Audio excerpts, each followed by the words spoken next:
Before the battle starts, I wanted to direct your attention to the channel called PokeMoshPit.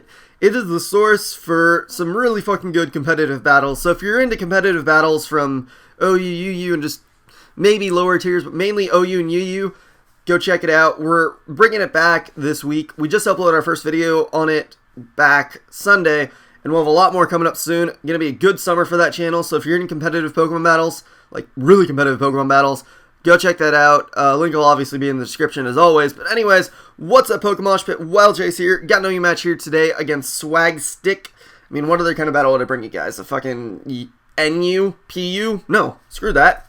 Got no U. But anyways, quick and go through my team. I got a Scarf Scissor, Choice Band Landers, Life Orb Heatran, Special Defensive Celebi, Scarf Latios, and a Standard Swampert, so now you kind of know my team. But anyways, looking at his team for potential threats, I'm looking at Terrakion and Staraptor and the Hackers, mainly because those are huge powerhouses, and as you can see, I don't have many ways to take on their full move pools, so I'm going to have to watch out for what kind of sets they are. As long as I can work past what sets they are, I should be able, for the most part, take them on, as long as I don't take too many hits, and mainly the main things I got to keep alive are my Landers and my Latios, so that I can deal with those guys, because Latios can probably take on both Staraptor and fucking Haxorus, and as long as my Landers is high enough in health, should be able to take on the Terrakion, but otherwise, for the most part, the rest of his team doesn't threaten me. But gonna lead off with Swampert, because for what leads he had, potentially Donphan, Metagross, and maybe Tentacruel, I should be able to take most of them on, and all of his other dudes,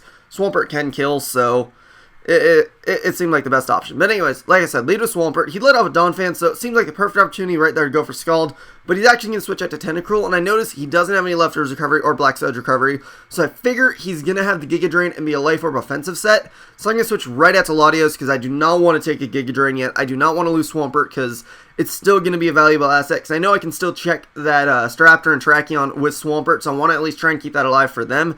But he goes for sub on the switch, so I'm like, alright, Dragon Pulse should be able to break it since he isn't defensive. And it does, and then he goes for Sludge Wave, and I'm like, okay, he might be fearing a Dragon Pulse. Plus, I know my Landers can take at least one Sludge Wave, because I don't want Latios to take another hit, and I wasn't sure if Dragon Pulse would actually be able to take him out, since Tentacruel still has that good natural bulk.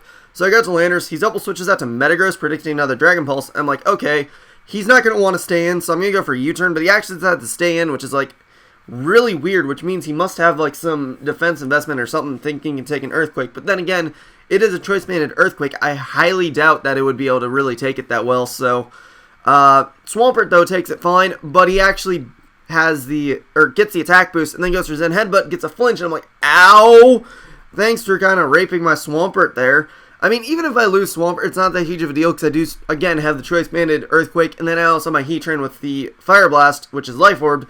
So I'm not too concerned if I lose Swampert, and I kind of make a dumb move there and go for Earthquake instead of Stealth Rocks, because like I said, I can easily take on Metagross, and it's like, I could have used the Stealth Rocks more, and this is kind of key, because he actually goes for Zen Headbutt, predicting my switch out, predicting Earthquake, and I'm able to get those rocks up, which are very key, as you'll see later, because, you know, they'll provide me with some essential kills, which is why you always want to get them up, because otherwise you're going to miss out on some essential kills, but he's just going to take me out with the Earthquake there, because he knows now, alright, he's going to stay in. Why am I going for Zen Headbutt like a weirdo? But now, I'm going to go into Heatran, just go for Earth Power, because I know I can hit him with Earth Power now, as opposed to before, when he didn't even have Balloon in the first place, but still, cautious. But Earth Power takes him out. He's going to go into Staraptor now. I have nothing to take a hit from this thing. I know he's probably going to go for Close Combat, but I still don't want to risk him going for Brave Bird or U-turn, predicting my Celebi, so I'm just going to write it to Scissor, who I know maybe can take one, and then I can at least retaliate with one Bullet Punch, so I might as well just do that.